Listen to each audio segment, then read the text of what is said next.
Hello, and a very warm welcome back to the Gimme Wrestling Podcast. My name is Ant, and this is... Oliver. Oliver Clothes Off.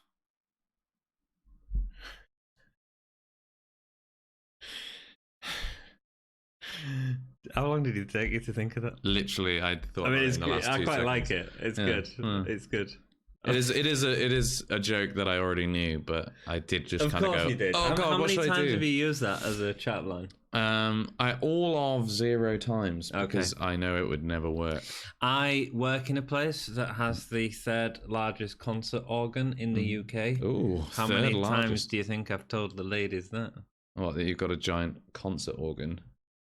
I miss out the concert. Oh, okay, you've got a giant organ. I skipped to I the don't end know of how the many concert. times have you Never. used that? Never, Never. Because it's I'm much too socially awkward to ever use a chat up line. I think I would just like eat my own teeth first before that happened. Thanks very much for joining us. Yes. We are live now, so we might get some people commenting as we go along. We have had some comments on the video, but we are doing an NXT episode review, number 32, half an hour straight after the event has happened. So we're both excited to talk about it. It's been a hard few days. So if you appreciate the podcast, subscribe and you'll get more videos. And if you want to support us, hit that thumbs up button. Yes. Really helps us out. And the ring bell and all those other Ring good bell, stuff. Facebook, Twitter, Patreon, if you want. Redbubble, if you want. Yeah. There's loads of And stuff. do it. Rock and roll. So we've got a couple of comments from the last video, so I'd like to read a few of them out. We've got Jameel914. Thank you, Jameel. Always commenting on our videos. We do appreciate it, and thank you for keeping up with us. What did you do then? Just a little heart. Oh, Little heart. is that for Jameel? Yeah. Rock and Little roll. heart There for you go. Jameel. That's your heart. Agree that J. Melrose isn't a good ring name for the character he's portraying. Yeah. Which probably takes me briefly into another bit of news. We've just seen on the WWE network that there's 5 new superstars. Five, which have been signed into NXT UK. So Ilya Rukoba, Kaylee Ray, Jazzy Gilbert, Oliver Sauter, and Jay Melrose, Primate, have all officially signed for NXT UK. That's on the 27th of February. Yeah. So that's pretty sweet. I'm pleased that Primate's in it. They can actually start doing something with him now. Yeah, absolutely. I think Primate is. I used to watch him on when I was still watching WCPW and before it was, and a little bit in Defiant actually. I absolutely loved watching Primate. I think he's fascinating, really good character. He's so good in the ring. I would really like to see WWE NXT UK use him well. Absolutely, and the only one I've heard of up on that list of we talked about before is Kaylee Ray. The rest of them, awesome news for them. Yes. Congratulations, dudes and dudettes. Also, we've got Manfred. Thank you very much for commenting, Manfred. Manfred says Mandrews needs a new direction. Maybe a heel turn would make him more interesting. What do you think of a Mandrews heel turn, dude? I'd rather see Webster turn on Mandrews and see that feud. I don't know. I think Mandrews is just such a perfect face. His whole range of we could get offense. rid of the ring music though. Oh, that's true. Yeah, could get rid of that because it is terrible. I say my issue with it. I don't think we've got enough good faces in NXT. Yeah, and Mandrews feels like a really one of the best. good face to put people with, and he'll bring out the best in sort of all these Absolutely. big heels, you know? Yeah, he's one of those guys that's just off the top level of the brand, I think. As in, not in terms of ability, but in terms of like on the card. I mean, he's always just below, and I think he'd make really good food for some bigger heels. And absolutely. And so for me, no, I agree what you're saying. I think it is sort of that it's not that interesting as a character. But in terms of what he's doing for other people, I think that's really great, you know. Also, Manfred commented, I thought Dunn versus Wolfgang was okay, nothing special. I've liked Wolfgang from the beginning, not really sure why, because he doesn't stand out that much, does he? He could benefit from some coffee-like intensity. I agree. I thought Wolfgang was going to be the leader, obviously not being one of the Coffee brothers, but not at all. I believe Wolf and Dunn actually had a match on NXT TV before NXT UK was launched, if I remember correctly. Wolfgang hadn't turned heel yet, but he sort of become more heelish halfway through the match. It was confusing. That's exactly how I remember it. I've seen Wolfgang a couple of times since the first tournament. He's been one of the six guys that they've used. So you had Tyler Bate, Trent Seven, Pete Dunne, and the other guys that was using, especially on the live show circuit, I think was Wolfgang, Joseph Connors, Mark Andrews, that sort of thing. Because Pete Dunne was solid heel, so you'd have 6-man tag matches with WWE Live and stuff like that. Rock and roll. So, but thank you very much for your comments. You got what to add about Manfred's last comment? I mean, I quite liked the Wolfgang Pete Dunne match. I thought it built well for me, and I thought it had some nice spots. But yeah, I agree that he doesn't have that like same sort of killer instinct that that the Coffey Brothers have. Although I would say that he works cleaner. He works cleaner than they do. This is my kingdom of hearts. Yeah, in his Toy Story shirt. Oh right, okay, yeah. No, I'm with you. Next up, that's great. Thank you very much, Manfred, for them awesome comments. Straight into the episode review. We've got Tyler Bate versus Jack Gallagher next. Jack Gallagher making his debut on NXT UK. Music very similar to William Regal, I noticed. I liked it. I didn't realise that's what his music sounded like. I haven't been following 205 Live. No, I haven't either. No. So, but it's cool. I like it. Because I remember it used to be like... like very British, stupid. Macho Man, something like that. Yeah. One thing I noticed, and credit to Gallagher, at the start of the match when they was doing this locking up, so the match, if you've seen it, was a very technical wrestling match. Yes. Constantly on the floor trying to get submissions, constantly down around each other. It was a very technical match. So one thing I noticed was that Gallagher, although he stands taller than Bate, was getting lower than Bate to make Bate look stronger whereas he was looking more villainous. Yeah. That's really high level stuff, man, and good on him for doing that. That's really good. He's a really talented guy. Gallagher is crazy good. He is. Crazy good. Gallagher gets a nice head scissor takedown, keeping hold of Bate's head on the mat, and then they play around with that with Bate getting out of it with a headstand. Crab walk thing. Oh my god, the crab walk was amazing. I loved it. Yeah, it's cool. So Bate hops out of a head scissors takedown hold, and then like Gallagher, rather than getting back up and trying to like engage again, like on his feet, starts scuttling around on the floor like a crab, and then Bate can't get he baits in Bate to grab his leg, at which point he counters it into something else. It's seeing that level of like well thought out, like tactical, like I think the commentators summed it up really well. It's like playing a game of chess. You know what I mean? They were really playing chess with each other. They were selling that big and time. It was very good, very good. So much about wrestling in this match, with any takedown leading into more submission attempts. So we weren't getting really any spots in the air, and anything that was in the air would be straight into a takedown. It felt like a couple of the Bret Hart and Owen Hart matches where they really went into that technical submission wrestling. It's the longest stretch of mat wrestling that I remember ever seeing. Yeah, I don't think I've seen a longer stretch of mat wrestling. It was.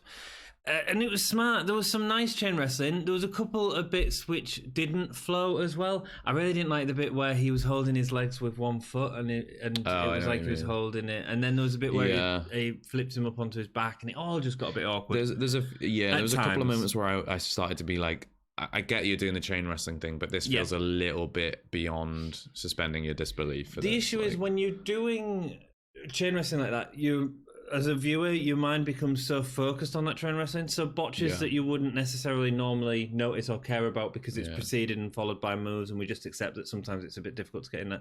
Yeah. When it's at this level, sometimes you know, I feel like I notice them a little bit more. Yeah. And I thought it was nice to see a different type of match. However, there was the crowd just... It did nothing for him. I mean, this is a quiet crowd anyway. We've said this a couple of times in the last few episodes. Weren't bothered until they got into the feet, but then then it was quick. They enjoyed the sort of like spinning around pin attempts that they were doing. You know, like where they were like both rolling around, going for pins, and the ref was like jumping along. Yeah, so that's sort of towards the end of the match. Yeah, We've just seen someone do that as well. Who was it that did it? Was Was it Bate and Marcel Barthel? Or Mark Andrews and Marcel I think it was. Barthel? It was in the last episode. I'll have the thing here. Rock and roll. Was it the last episode or the one before? Before that, I think. Gallagher was going after Bate's knee in the match. That was nice in terms of storytelling. Some of it was neat. Mark Andrews and Ligero. Mark Andrews, that's the one. Episode 29.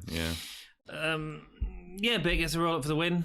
Yeah. No big move, no big finish. Nope. Just this is how they finished it. How they kind of started it. Really. It was interesting to see a different type of match. I liked it, man. I really liked it. I think like sometimes, like particularly, we've watched 32 episodes of this now. Yeah. And particularly when we start to notice these patterns of like the same things happening, the same moves being used, it's really nice for two guys to just go out there and like really change things up. Yeah.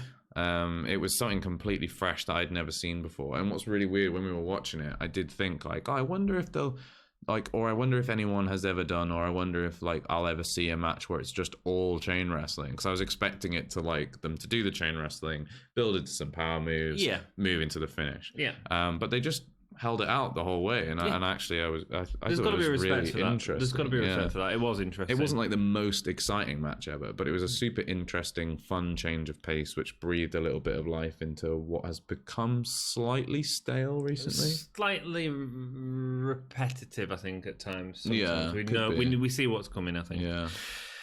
Next up, we get footage from the Performance Centre where Robbie Brookside is training other wrestlers. Banks is on the side of the ring and gets attacked by Devlin. Continuation of that. We get to see a little bit of the inside of the Performance Centre. Mm-hmm. Perfect. Yeah. Carried on. I really like it. I think like everything about the build of this feud has improved, considering what we were saying about this a few weeks ago. I think like it's come so far in a very short time. And I really like that they're doing everything outside of the ring. Yeah. One, it builds into the match because they're doing a Falls Count anywhere. So which is a perfect. This is going to be a great match. So fighting outside of the ring, fighting in the Performance Center, all these things super make loads of sense. I hope that like actually in the match they really use that. I hope they really go for it with that. Especially in the venue of the ring, because we're going to some unique venues. It's not like Raw or SmackDown where everything's the same sort of big arena setup. They can do some really interesting stuff. Like that's reminiscent of ECW. Pinning them in like the viewer's box, like the royal the box boxes. or something. The box, that would be cool. That'd be great. Yeah. And I'm not saying I want to see like massive violence or anything like that. Or when I compare it to ECW, I'm just talking about the way that they were using the building and everything to their advantage. And something interesting. Yeah. And do you remember when the Hardcore Championship could be defended at any time? Yes. And somebody got pinned up against a wall. Yeah. They just held them against the up on the wall. Stuff like that would be really fun. Like I think it was Hardcore Holly or somebody like. I think it was Hardcore Holly and like Big Show. It had to be, or maybe A-Train, but before he was A-Train, Albert. Great. I love what they're doing with this, and just getting to see like the Performance Center as well is really cool. Like I just like getting a little like glimpse into. I know obviously it's all like set up, but it perfect. Yeah, it's just good. Shows that big warehouse somewhere in England. Yeah, it just works. Nina Samuels in a promo, a little bit extended from the show promo that we saw last week. Yeah. She's training as a dancer, which is vital to wrestling. Nina Samuels, was she the one they were saying the other day that had been an actress and a dancer before she became a wrestler? Or was that her opponent? I don't know. I think it was Nina Samuels. It probably was. They're probably building up to this gimmick. I don't get it. I think that's what it is. I don't get it either. But whatever.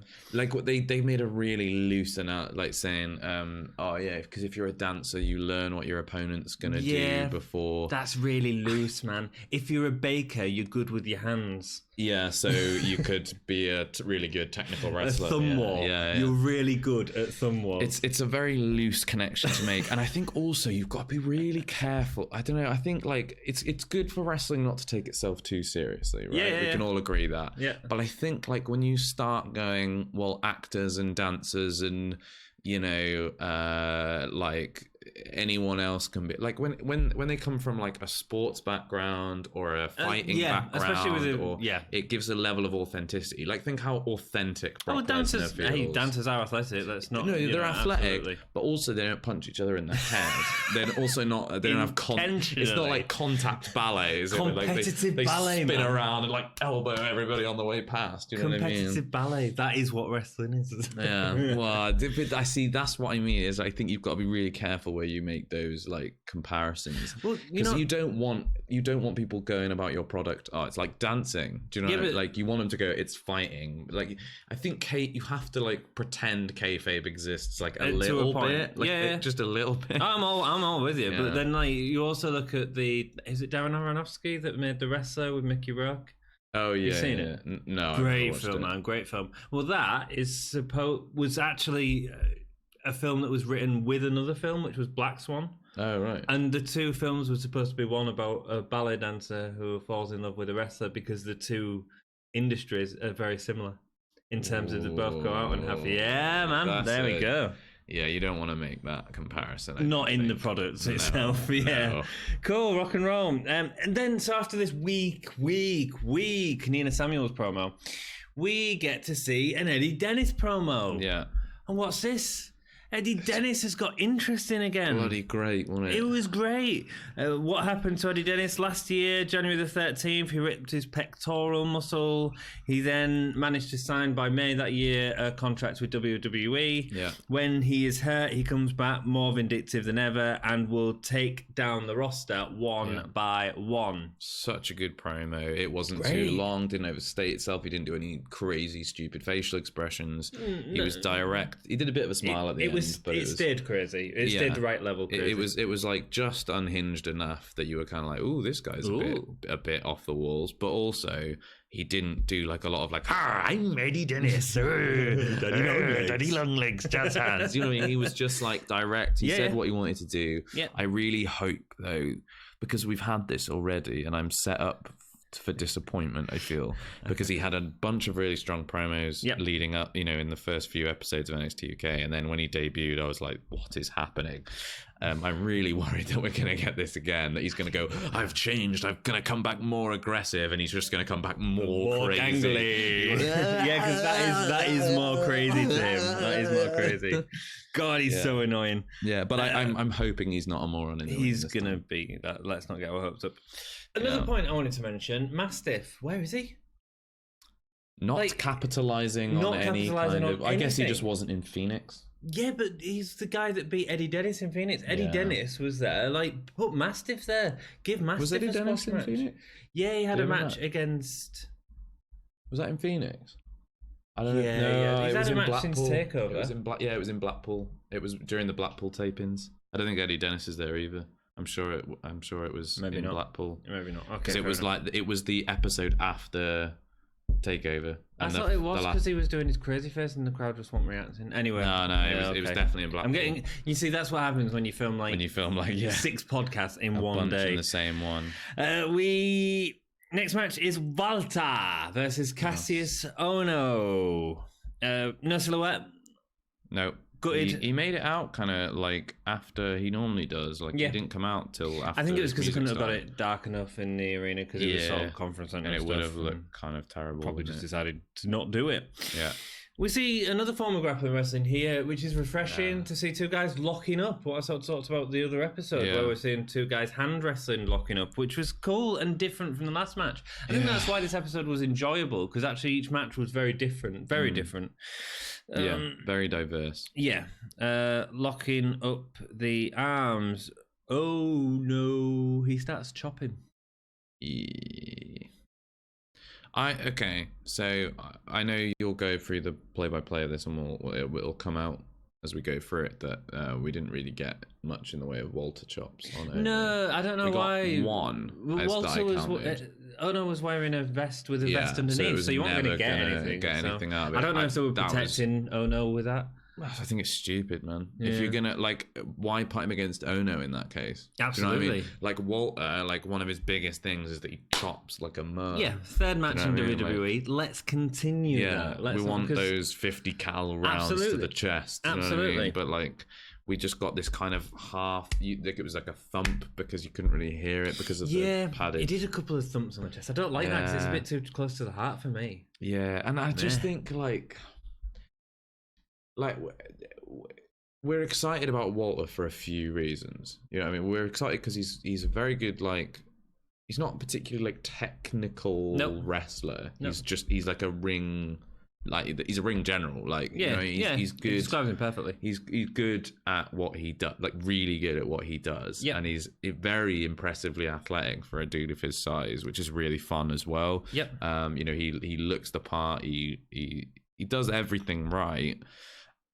But what I want to see from him is chopping people's chests off. I want to see him booting guys' heads off. I want to see him powerbombing people through the ring. Do you know what I mean? Yeah. And so if you like protect people's chests when he's in matches with them, I go, well, then what's the point? Have him against someone else. Like stick him against, I don't know, bring that. You could have brought down someone from Raw or SmackDown. Like, there's no way Shane Thorne would have been fine. Shane Thorne, there was loads of people that could have. Yeah, there was loads of people that could have done. I get exactly what you're saying. They were building it up to Ono Walter, but there's no build there because it's just Walter's new anyway. So there's nothing there. It's weird. Walter drags Ono off the ropes for a nice German after a back chop. There's the nice big boot really early on, sending Ono flying in off the apron, which was really cool. Walter slams Ono goes back into chops. There was a nice elbow to the face from Ono as he was going down. That was really cool. Ono goes for a top rope moonsault but misses, and Walter gets the double drop kick into a power bomb, which still was impressive that he managed to the power bomb was crazy. Big guy to go. Yeah. It's good. Because I read an interview with Ono not that long ago about his weight and stuff, because like his weight like fluctuates a lot apparently.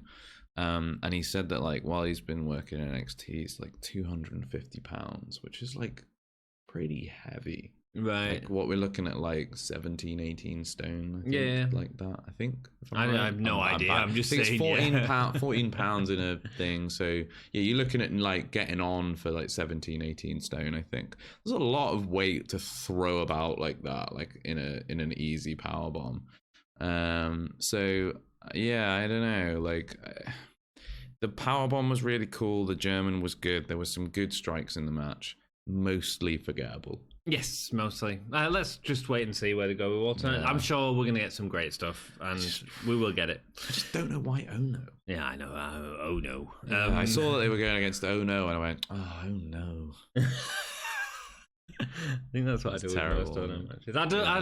He's talented. He's a good dude. He seemed, I just don't get excited by his matches. No, it's not. Like, not right now. There's no build for it either. Like Ligero promo on about Connor's shiny new toys. He's got some shiny new toys. This I'm going to show him. Toy thing is doing my nutting. We're just not getting.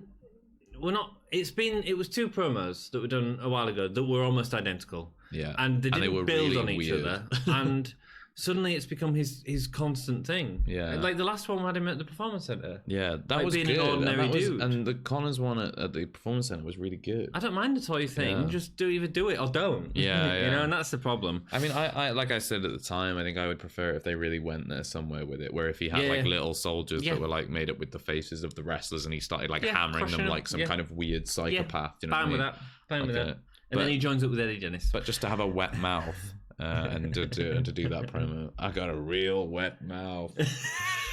That's a reference that some people will get in some way. Connors needs to win that feud, man. Yes, he does. Yes, he needs it. If he's ever going to build to anything like reasonable, like a reasonable standing in NXT UK, he needs to start winning matches. Really does. Yeah, it's not good. What did you actually think of the Ligero promo? It's all right. What he said. I don't like it when Ligero speaks. No, I don't like it when most luchadors speak. I love right. There's a thing that Ligero does when he's working a match, and I haven't really seen him do it in NXT UK because I don't really like him to do it. It's this like sort of like not fully comedic thing, but he's got this really good knack of like interacting with the audience and telling like quite a fun, light-hearted story through a match that then becomes something else. Like I always go back to this example because I think it's the best example, but his one with Kirby. Okay. Martin Kirby. Defiant was that? Or WCPW? I think it was WCPW It was one of the at the time. It was but they do this thing where he's kind of doing these comedy moves and lying down next to him and doing all this stuff. Yeah, and it really gets the crowd engaged because they're laughing and they're enjoying it. Yeah, and then when you build later on into the match and Martin Kirby starts using nefarious tactics and starts doing stuff, and then Ligero's actually then having to fight, not just messing around. People are so much more invested because they've been watching from the very start, and they're actually engaging. Fun. And you want to see that fun come back. You don't want to see the bad guy win because the fun guy makes you laugh. And it works so well. But he never speaks. He never says anything. No. He just does gestures and does a lot of physical kind of communication, and they don't seem to like him doing that in WWE. I think they need to use him a little bit more like that. He's much less interesting as a talker than he is with how good he is in the ring. His physicality. His physicality is much stronger than his talking, I think. Danny Burch and Oney Lorcan next versus the Grizzled Young Veterans. Great, veterans. Man. Great. Yeah. Drake starts off against Lorcan. Commentators compared Lorcan to Mastiff. What? Yeah, what was the actual comparison? I don't know, man. I half heard it, and I was like, "That did they just do that?" I don't. Yeah, I think I'm gonna have to go back and check what that actual comparison was, because it's. I don't know where. It was something about standing firm or something, but I mean, there's some really noticeable differences between Oney Lorcan and Mastiff. Unless I completely misheard it, but I don't. Think I remember you said I was taking a note at the time. Man, I think I was. Yeah. Gibson feels like he's always going for the attack. That's great. Whenever he's in the ring, he just feels like he's constantly hovering over the person. I really enjoyed that. Next moment where Drake and Gibson tag on the outside apron, which the ref doesn't allow. Drake gets back in the ring, pokes the eyes of Lorcan, I think it was. It was Lorcan. Pokes the eyes, and then sends him into the ring post. Really nice. I was like, what are they doing with this weird tag outside the ring? It's a bit like Gibson did it with the tape before. Yeah, where he throws the tape and it's like, what are you doing? That's not going to work. And actually, it works perfectly because it's early on in the match and it's just a little niggle. It's not the end of the match. It's not the finish. No. It's just taking advantage of the rules. And they seem to be doing that a lot, and I really enjoy that. And it's not the obvious sort of distraction. I've not seen a distraction like that before, I don't think. No, I don't think so. Really cool. I enjoyed it. Let us know if you know of a distraction like that. That'd be really cool to hear. I do, but I like the old Brainbusters, Arn Anderson and Tully Blanchard, wasn't it?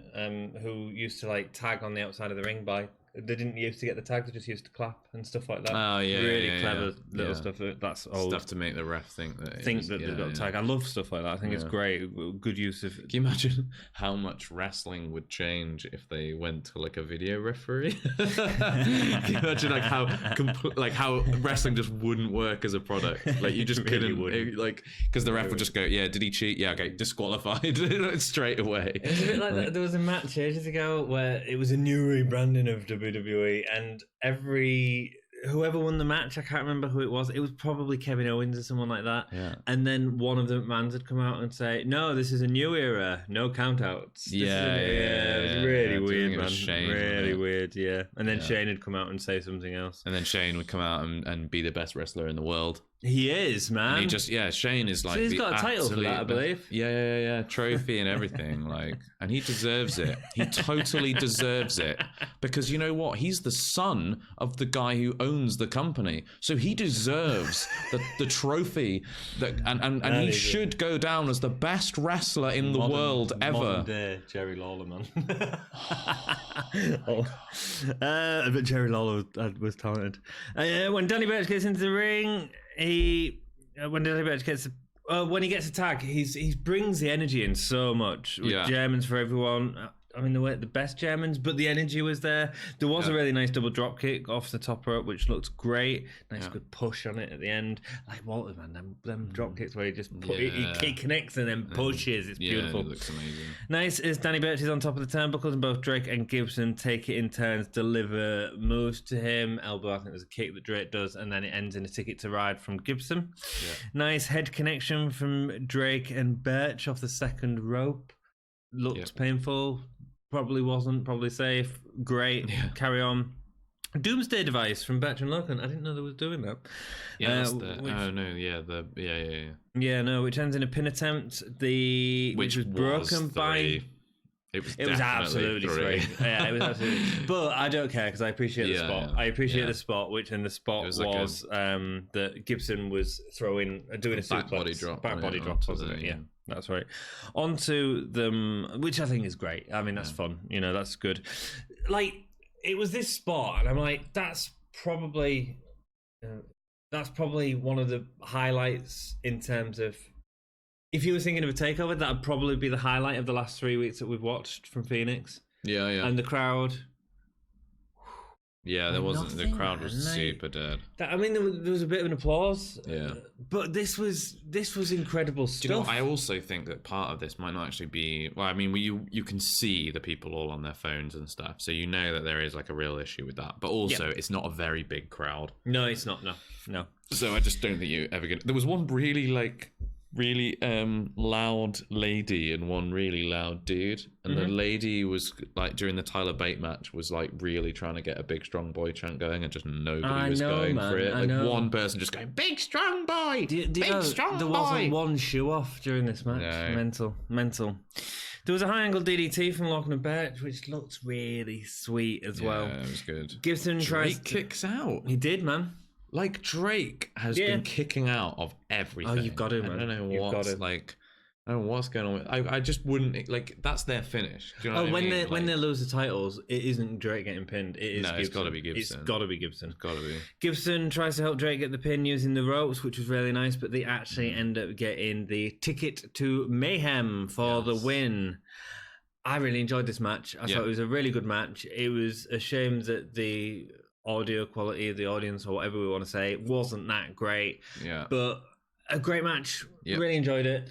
And I've enjoyed catching up on NXT. Let's just do a quick overview of this episode. Gay stars? 2.5. I'm going to go 2.5 too. I thought it was a really solid. I thought that last match was really good. But then the Gibson match, the Tyler Bate was interesting. It was a really interesting match to watch. The Walter stuff was entertaining enough. We just need to see more from Walter, I think. Yeah. Best performer of this event, I'm going to give it to Gibson.